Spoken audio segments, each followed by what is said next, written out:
Fala, minha gente, sejam muito bem-vindos a mais um vídeo aqui do canal. Hoje quero falar um pouquinho sobre a Páscoa e sobre os feriados religiosos, né? Os rumos que a religião tem tomado na nossa sociedade. Um pouquinho depois da Páscoa, né? Então, sim, o Feliz Páscoa aí é meio que um clickbait, né? Mas é importante a gente pensar nisso. Durante o feriado de Páscoa, né? O recesso, como eu sou professor, né? Então eu tenho o recesso tudo. Me veio uma coisa à mente. Um dos dias lá, não me lembro qual dos dias do recesso, eu estava assistindo o jornal na hora do almoço. Assistindo assim, estava na televisão e passou, eu não tenho costume de me informar por televisão. E aí tem aquele negócio de agenda cultural, principalmente nos telejornais na hora do almoço, né? E eu reparei que nenhum deles citou nenhum evento sobre a Páscoa. Nenhum. Houve lá uma nota, né, na Rede Globo, se não me engano, no jornal Hoje, sobre uma ação do Papa, uma celebração do Papa, uma coisa assim. Mas nenhum outro jornal falou sobre alguma encenação, algum evento, alguma coisa que estaria relacionada à Páscoa. Contudo, esses mesmos jornais apareceram lá festinhas, shows, os mais diversos, festa de rua, não uma espécie de carnaval fora de época, sei lá. E aí, a galera até coloca essas festinhas como a tradicional festa, não sei de onde, o tradicional festival, sei lá das quantas, mas nada relacionado à Páscoa. E esse mesmo padrão se repete em outros feriados, como Natal, por exemplo, né, a principal festa cristã. Ou seja, a modernidade ela já não tem nenhum vínculo com a tradição cristã, mas ela engoliu as tradições cristãs. Qualquer escola que você for, ela vai ter o recesso. Né? Afinal de contas, é um feriado nacional, instituído por lei. Né? Natal, Páscoa, Corpus Christi, né? Que tem uma tradição religiosa, se mantém um feriado na lei, mas a modernidade coloca apenas como um feriado e um recesso civil. Né? Isso é muito sintomático. Né? Há um tempo atrás, uns meses atrás, eu até gravei uma série sobre a modernidade em ruínas. Inclusive, essa série ela está gratuita lá na plataforma Ethos. Tá? Você pode se inscrever gratuitamente na plataforma Ethos, os links estão na descrição. E você vai ter acesso a essa série de lives sobre a decadência da moral, a decadência da religião, a decadência da educação, enfim, a decadência da arte, né? Uma série de reflexões sobre esses assuntos, sobre a modernidade. E essa questão de colocar lá a festinha, a tradicional festa, isso é muito sintomático.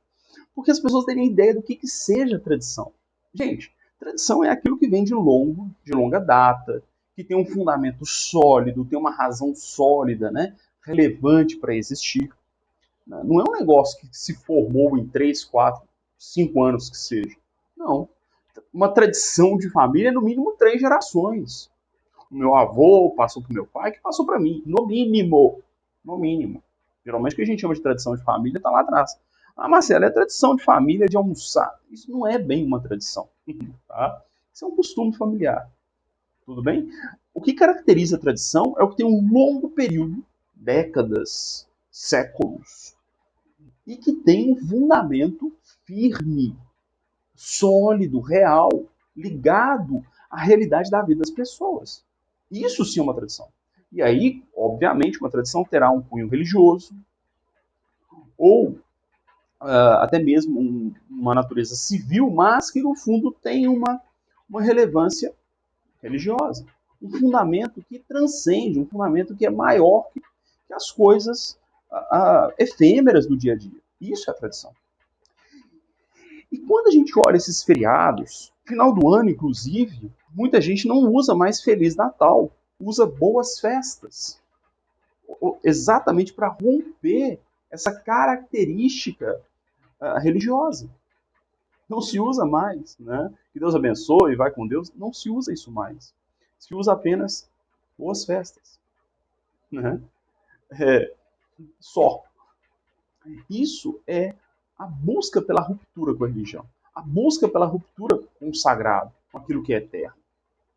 Isso é terrível, gente. Isso é horrível.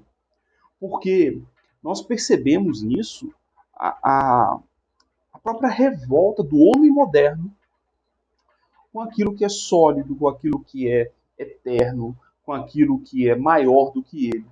Vivemos uma cultura hedonista, uma cultura individualista, uma cultura humanista que busca no ser humano o fundamento da existência, o que não vai conseguir, vai se frustrar. É o que eu mostro lá na série que eu acabei de comentar. O ser humano então vive angustiado, frustrado, exatamente porque rompeu com essas tradições. Infelizmente, a religião, e aí, claro, eu estou pegando um pouco aqui do catolicismo, né, porque é a tradição que tem maior, digamos, adesão no Brasil, né, pelo menos nominalmente, mas a religião como um todo. Né, a tradição protestante, evangélica, também vem perdendo força. A reforma já nem é citada mais, até se estuda como evento histórico, mas nas igrejas isso não é mais celebrado. Muitas igrejas já não celebram mais. Né?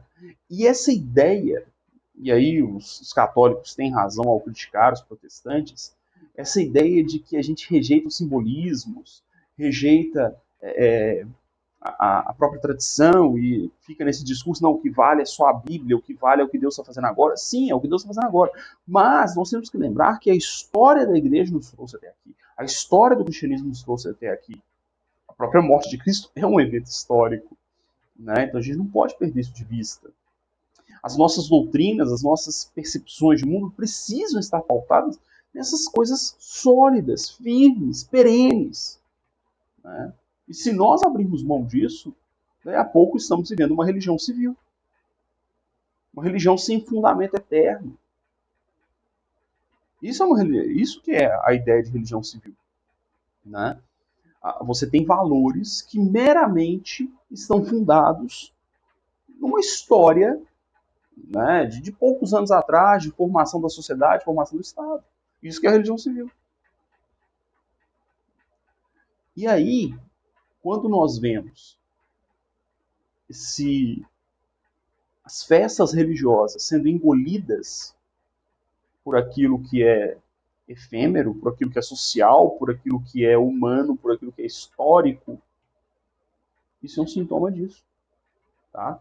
Um grave sintoma de que nós estamos abrindo mão dos valores eternos, dos valores bíblicos, religiosos, para a modernidade. Essa que é a realidade.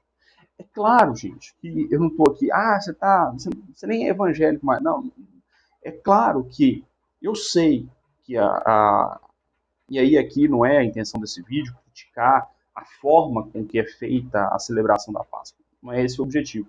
Mas é criticar a ideia de que nós estamos perdendo de vista. Marcelo, mas a gente não tem nem garantia da data. Tudo bem, mas nós precisamos fazer menção. Já que nós temos uma cultura à nossa volta que faz menção disso, nós precisamos resgatar o verdadeiro sentido da Páscoa. Seja a Páscoa judaica, seja a Páscoa cristã. Por quê? Porque no fundo a Páscoa cristã também é a passagem da morte para a vida. É a ressurreição de Cristo. Por que a Páscoa cristã é a ressurreição de Cristo? Porque é interessante que quando Cristo vem ao mundo, né, no seu ministério terreno, o que ele faz? Duas coisas. Ele muda a ceia pascal, né, que era cordeiro, então agora ele é o cordeiro, então agora não precisa mais. Basta o simbolismo do pão e do vinho, o simbolismo do corpo e do sangue de Cristo. E ele ressuscita no que seria o final da Páscoa, o domingo, né? A gente chama de domingo de Páscoa, que para o judeu seria o último dia da celebração da Páscoa. Ele ressuscita naquele momento. Páscoa, a palavra Páscoa, ela tem a raiz hebraica, que significa passagem. Então Cristo vai mostrar o seguinte, para o judeu foi a passagem da vida escrava para a vida livre. Agora, esse verdadeiro sentido vem à tona. Nós éramos escravos do pecado e agora morremos em Cristo e ressuscitamos com ele para a vida eterna. Entendeu? Então a Páscoa judaica, na verdade, ela é sombra do que Cristo veio cumprir. E sim, nós precisamos lembrar disso, que Cristo morreu para nos dar vida e vida em abundância. Ele disse, Todo que crê em mim, ainda que morto, viverá. Tá? Então nós não podemos perder isso de vista. A gente não pode transformar isso num mero feriado. Com chocolate, sem chocolate, isso me interessa. Né? É até bom que a gente evite um pouco a questão do chocolate para não confundir o simbolismo das crianças. Tudo bem? Ah, o ovo representa a vida, não sei o que e tal. Balela. Balela. Tá? Você consegue representar a vida e ensinar para a criança com cordeiro e tudo. Não estou dizendo que é pecado comer ovo, não. Né? Minha filha até ganhou um ovo, tá tudo certo, não tem problema nenhum, não. Eu estou dizendo que nós precisamos viver e ensinar a verdade sobre a Páscoa, a verdade sobre a palavra de Deus, a verdade sobre toda a realidade estabelecida por Deus. Nós não podemos perder essa batalha para a cultura secularizada, humanista que tem à nossa volta. Amém? Mais uma vez, se você gostou, né, se você gosta desses assuntos, curte, comente, se inscreva e compartilhe esse vídeo com as pessoas que você entende que vão gostar. Beleza? Grande abraço. Espero ter aí provocado a sua reflexão. Que Deus abençoe e até a próxima.